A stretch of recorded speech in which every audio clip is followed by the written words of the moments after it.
Good. Let's get this rolling real quick so we can get the whole thing started. I want to go ahead and just say we are in a very unique situation. First and foremost, what you have to understand is that Biden is in the transitional period where, of course, if something is likely to go through the Senate for Social Security benefits to be an increase, he will sign it. We know de facto that the proper shooting for target adjournment for the Senate is December 20th of 2024.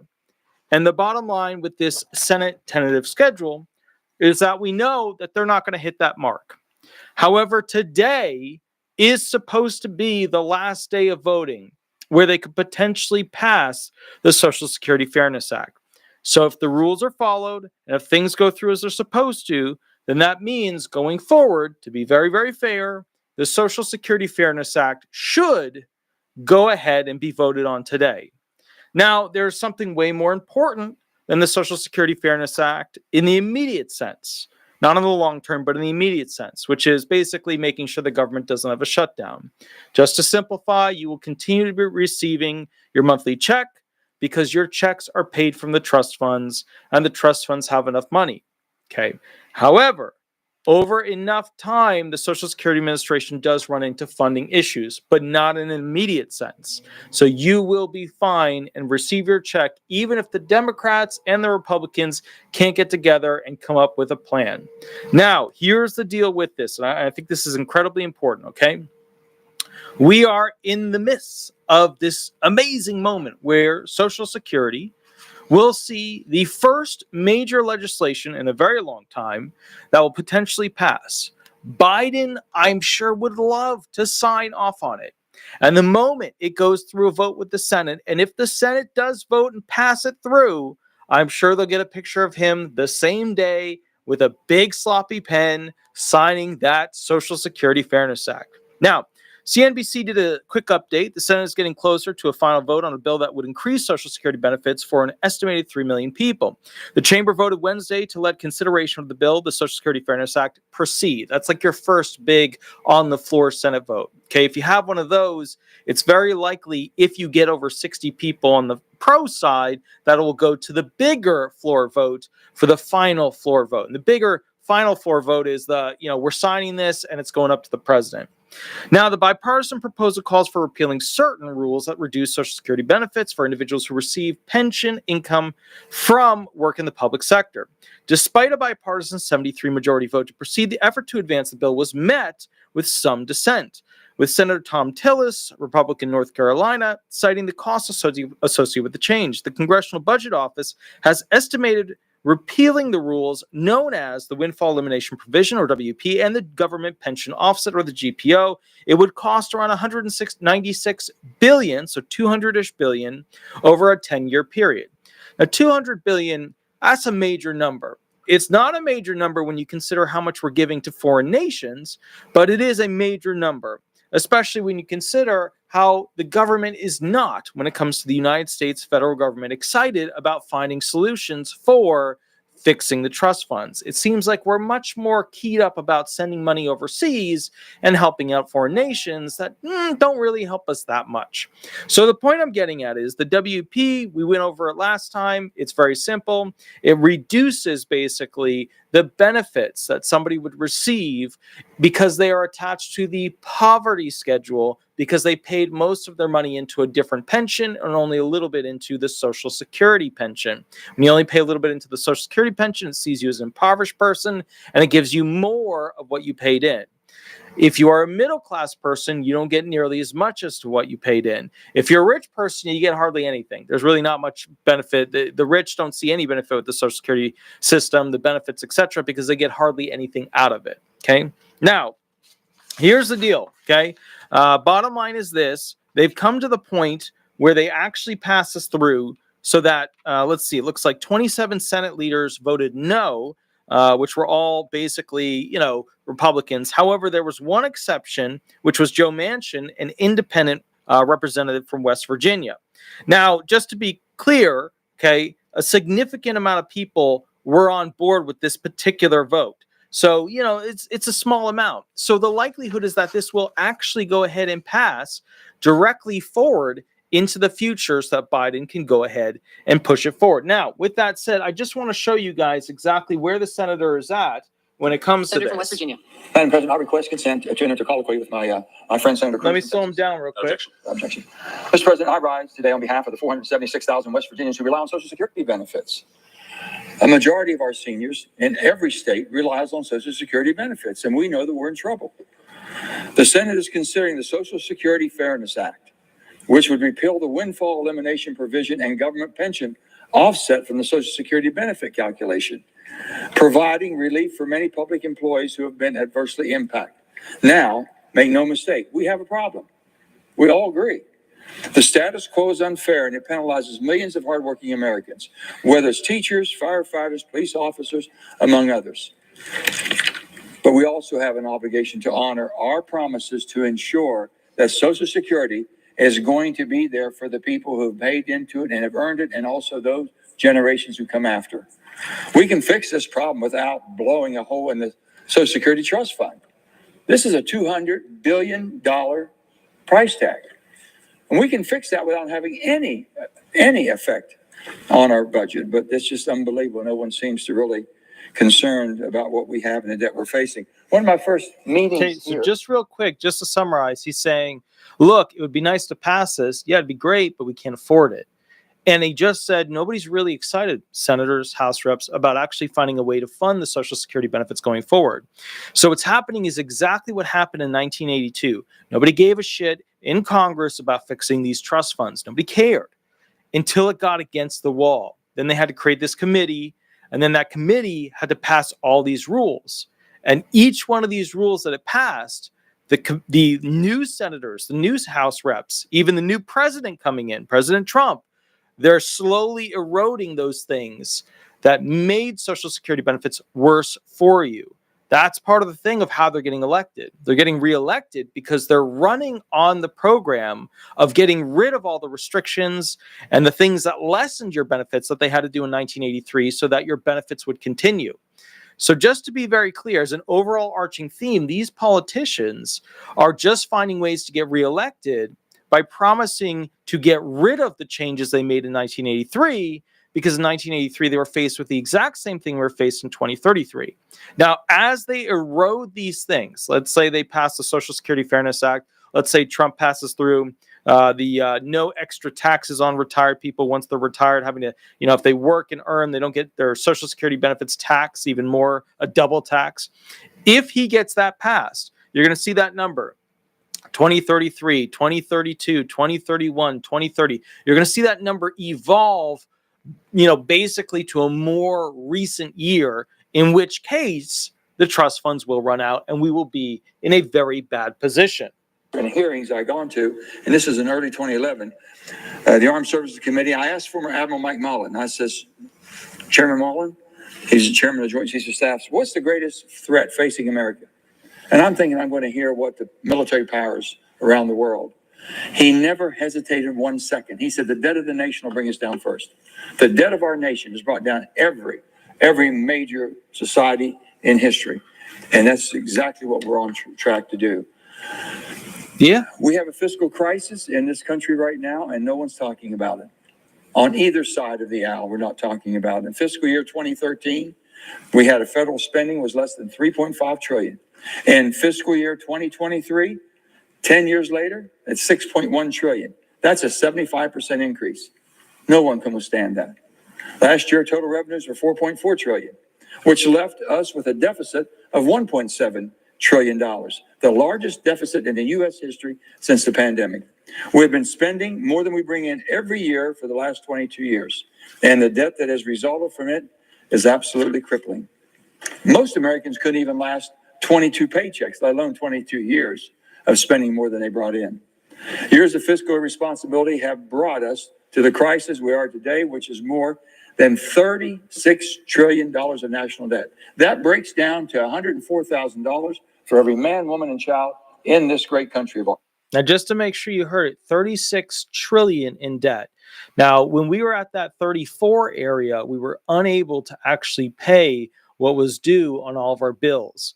And so the problem was they couldn't borrow more money because it would ruin our relationships with foreign countries and our reserve currency and them using our reserve currency, which is why Trump pushed to say, if we're helping out these other countries and they're part of NATO and they're part of this and that, then they are going to use our reserve currency as the world's #1 reserve currency. The other problem is that they can't print money, because if they print more money like what they did with COVID, bottom line is it devalues our dollar even more. And then, of course, the American public will be very unhappy. And to be fair, other nations won't trust our dollar in the future. But at this point, we have hit a wall. We can't borrow money as a country. We can't print money as a country.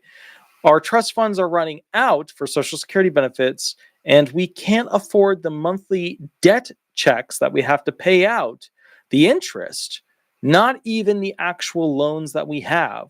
So is a World War III likely? Well, it's probably imminent at this point, because in order for us to reset the table, we have to have a world war.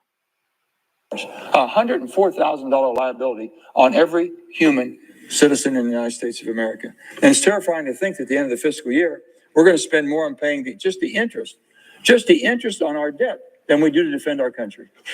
This is the crisis we're facing, and we're going into this blindly, and it passed overwhelmingly with cloture at 72 votes. It's unbelievable that no one's even thinking about what we can do and how we could do it better. There's a problem. We can fix the problem. The governments make tough choices. I don't need to tell you all that. But however, as matters stand, we're now choosing to ignore fiscal crisis again. And if this thing hits the wall, that means it increases 6 months. It advances the insolvency of Social Security 6 more months. We're trying to figure out how that we can save Social Security. And we're not doing a thing for the people and fixing the problem we have that's within our means to do so. Our amendment would replace the Webb GPO with a proportional benefit formula, ensuring the public workers receive their appropriate benefits, which we recognize has been denied. We recognize that. Social Security Trust Fund is currently projected to become insolvent in 2033, less than 10 years. We lead a country with the highest percentage of our population receiving Social Security benefits. Texas is a tremendous amount of people in Texas depending on the same as my state of West Virginia. We need to make sure retirees are receiving their fair share, and we cannot do it at the expense of all beneficiaries and future generations. So I urge my colleagues to listen to my colleague here, my friend, my senator. All right, so what is he getting at? What he's getting at is this. Things are bad. Financially, we can't afford to make the trust funds run out faster. But at the same time, people get reelected when they make Social Security promises, and repealing those changes in 1983 that allowed the program to continue to this point of where we're at right now, well, that's just smart politics. If you make promises to the American people don't understand budgeting. The American people don't understand trust funds. The American people don't understand special interest bonds.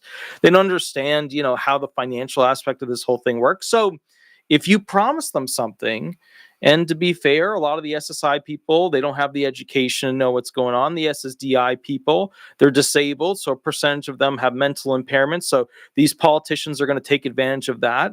Retired individuals, they're not cued in. They're not trying to figure out how to beat the system, make the system, push the system. They're on the coast. So if you make Social Security promises where you repeal what they did as a fix in 1983, you're a hero. You can get voted in. Trump used it. Don't think he didn't use that. He used it. And then Kamala jumped on the bandwagon to say, yeah, we can do that too. Real quick, Mary Multiple, thank you for the $2.99 donation. That's absolutely amazing. I super appreciate those because they help me make videos. They help me get more gear, get more time to go ahead and work on these, which is absolutely amazing. The point with this video that I just want to point out is basically the timeline here. Either tomorrow or within the next couple of days, the Social Security Fairness Act is going to be voted on. Here's the thing. Biden needs a win, okay? Biden was a non-active president there was no transparency, right? We never got the word from him. People hit him because we couldn't figure out where he was, what was going on. We couldn't get updates, and it's because of the mental decline. We know that now. Everybody's on board with that now. So at this point, Biden needs a win, Because for 4 years, there were a lot of Social Security promises and none of them came true. Okay, except for in the very beginning where he got rid of something that didn't really matter, which was the 2-year review provision for CDRs. So my point to you is this: he needs a win. Okay, and as we look at this situation, if the Social Security Fairness Act doesn't get voted on this time, next year when Trump comes in, if Trump gets rid of the taxation on the retired, huge Social Security change, huge win for Trump. If Trump also gets the Social Security Fairness Act through, huge win for government employees, huge win for Trump. If Trump continues to push oil and continues to get more money coming in and do great deals, the economy will lift, the economy will improve, Social Security recipients, the fragile class, will be able to more successfully have a better standard of living. Also, a Social Security win. Because realistically, a lot of people are expecting $200 more per month. But to be fair, you lost way more than that based off of the immigration, bad economy choices, petrodollar misuse, and, of course, reserve currency issues over the past 4 years. You lost way more than that. Like, I don't know if you guys are realizing, but you barely have any money by the middle of the month. And that's a lot of the cost of living adjustment not giving you what you need, and the dollar significantly devaluing as a result of COVID, and frankly, some poor choices when it comes to the petrodollar. Now, with all of this said, you're going to know within the next 2 to 3 days. Tomorrow is the official last day. But Trump's put it on them to renegotiate that deal before it goes in. Because Trump's a classic 80s style business guy. He's a business CEO. He's going to put it to them. So with that said, you've got tomorrow, well, technically today, as the final official day where they will potentially vote on it. You'll also get 21. You'll also maybe get, if he pushes them through the weekend, 22, maybe 23, right? Because he'll probably push them to make a deal through the weekend. But when it comes to 24, 25, these senators are going to go home. They're going to go have a good time. They might come back on the 26th, 27th, but I doubt it. At this point, you're looking at the last days before the Social Security Fairness Act could potentially pass to boost benefits for 3 million people, costing $200 billion over 10 years. That would help government employees. All right, the next video we're going to be doing, just so you know, is on the largest Social Security changes that will be happening going into 2025, including the ones that happened right at the end of 2024 and rolling into 2025. With that said, I'm not going to be going live tonight to answer questions because I'm just too tired. Another thing too, some of you guys saw that I had to go ahead and mute a person right at the very beginning of this video. I just want to let you know there's about 3 to 4 individuals who I'm friends with. I'm friends with them. But unfortunately, as a result of basically them having access to my Facebook, and being able to text me through there, being able to text me through my cell phone, being able to text me through the business phone line, stuff like that. Some of them, when I couldn't get back to them that day, and none of them are clients. They're all just people who are just, I know through this channel. Some of them were texting me 50 to 100 times a day, constantly demanding that I get back to them, and that it only takes 5 minutes to get back to them, and that I must not like them if I don't get back to them. And one of them threatened to go commit something with their life if I didn't get back to them. And so they were playing, unfortunately, these games where I've been in bad relationships before, and I know how they get played. And so I had to start muting them on Facebook. I had to start muting them through my phone. And unfortunately, some of these individuals, they claim that, they're, it's just one of those things where I was actually getting distracted with hearings because my phone was constantly going off by people demanding that I just talk to them, catch up with them. What's going on? How's it going? What's going on with you? Why don't you talk to me? You're just being mean to me. How could you do this? Why don't you talk to me? And it just got to a point where I had to mute them. And then it got to a point where one of them did the potentially taking their own. And then the other person said that they were going to have to, go to the hospital because of how sick they felt. The classic games for attention. And unfortunately, I can't have my phone blinking nonstop during a hearing. I can't have my phone blinking nonstop while I'm writing a brief. It just doesn't work. So anyways, I hope you guys have an amazing, amazing night. The next video will be starting shortly. Please remember to like and subscribe. I'm going to be heading over to basically the next video now, like right now. Also, please remember, I go live normally on Mondays and Thursdays. I'm not going to go live tonight when I answer questions. So tomorrow night, Friday, I'll be going live to answer questions. Okay.